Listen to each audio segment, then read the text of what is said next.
If you click on a video like this, it's pretty obvious that you're already more concerned with living a good life than probably 99% of the population, right? But we all understand that there's certain areas where we can get stuck, we lose traction, we're not able to achieve the goals that we want, and we're running in circles. Today, we're going to talk about how to fix that, and no, the answer is not just more willpower.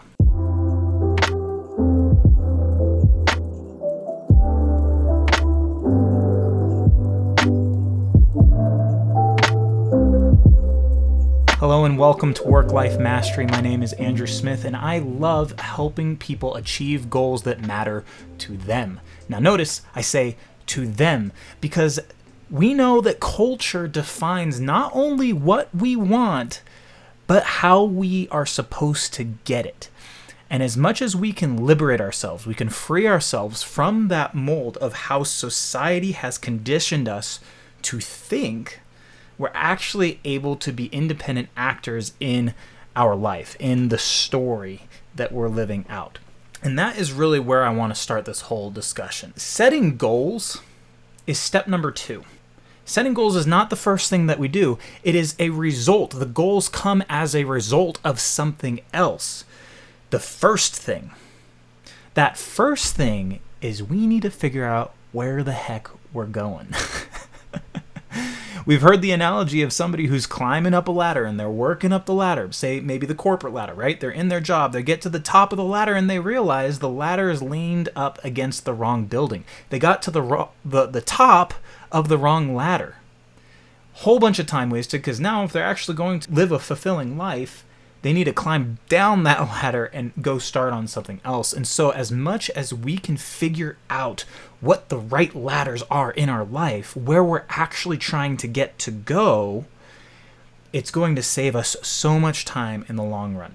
Without visualization, it's the same exact thing as going to a restaurant and hoping that somebody else is going to order the right thing for you, right? Pick a random stranger in the restaurant, whether it's a 3-year-old who's going to order chicken nuggets or it's a senior citizen who just wants mashed potatoes, right? I don't know, whatever.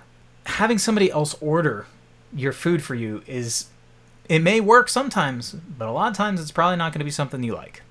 You got to figure it out first. So how do we do this, right? How do we figure out what ladder we need to start climbing to get where we want to go?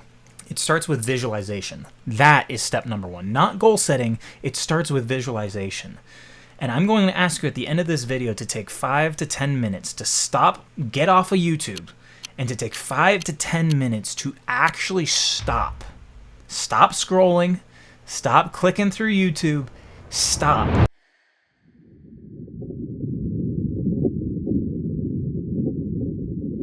Become a creator instead of a consumer and visualize where you want your life to be.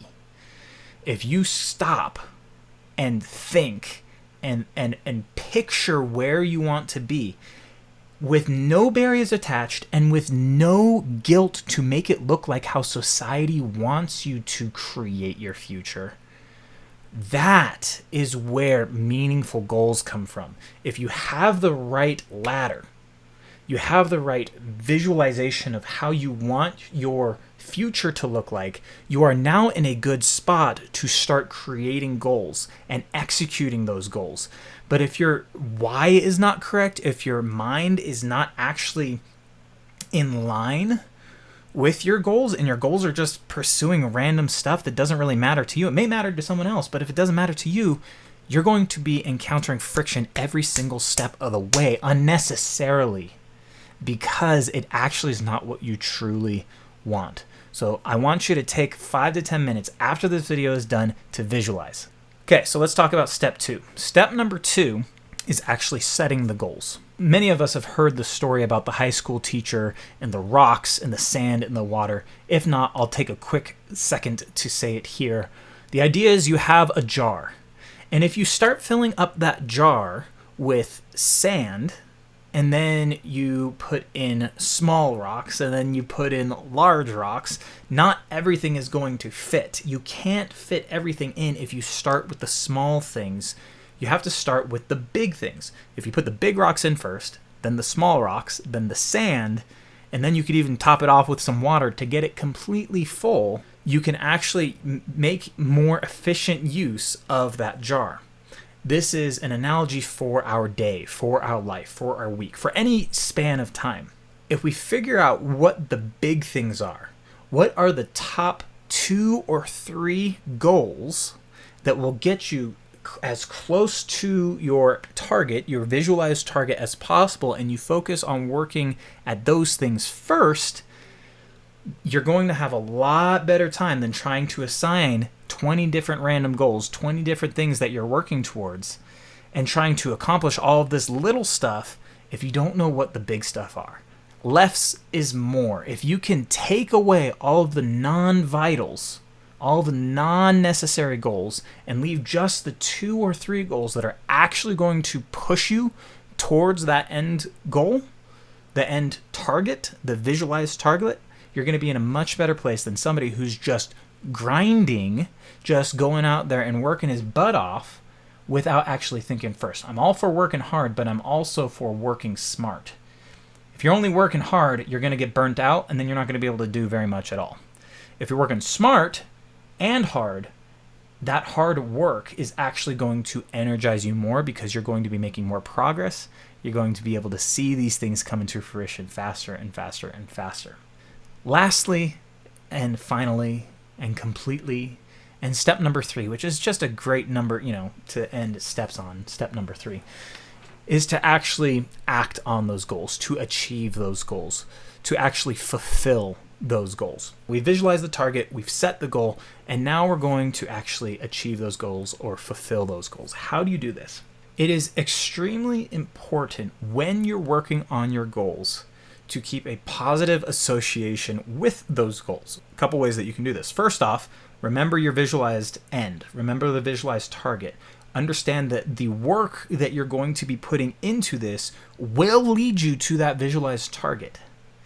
Always be in a great state when you're working on these goals. If you're feeling crappy, if you're eating junk food, if you're just really sluggish, if you're tired at the end of the day and you're just not in a great state, you're not in a great mood, that's probably not the best time to be working on the big goals, the big rocks that you've put in your jar. If that's the case, you have 1 or 2 things that you can do to remedy the situation. Number 1, go to sleep. Find yourself at a better state in the morning. That is not my preferred action, but sometimes if you're just completely burnt out and you're not feeling it, sleep is a very great restorative act. Okay. Number 2, and really this is what sleep does, is it gets you into a better state. You have to be working in a peak state in order to make meaningful progress on your goals. This is a very quick video, very, very theoretical. And so now what I want you to do is start the process for yourself. Yeah. Actually do the thing. We are so used to just scrolling through YouTube, and it tricks our brain. When we watch a bunch of these productivity videos, by the way, because I know I'm not the only one out there. There's a lot of great content out there on YouTube. And we watch these videos, and what it does is it tricks our brain into actually thinking that we're making progress when we are not. Watching this video has done nothing for you. Nothing. It's maybe gotten some cool thoughts into your head, but you are 0% closer to your goals than you were at the start of this video. You have to break that pattern. You have to become a creator and not a consumer. So I challenge you, stop this video. Go take 5 to 10 minutes. Set a freaking timer, dude. Take 5 to 10 minutes. Visualize. Set the goals. And actually start working on one of those meaningful goals. It takes 5 to 10 minutes to visualize, to set what are the top 2 or 3 goals that are going to get you where you need to go, and then actually start working on those. Get yourself into that peak state. Go for it, man. All right. That's it. If you like this stuff, like and subscribe. But don't watch more of my videos right now, right? Go do the thing. Like and subscribe, and you'll be hearing from me shortly. Peace out, brother.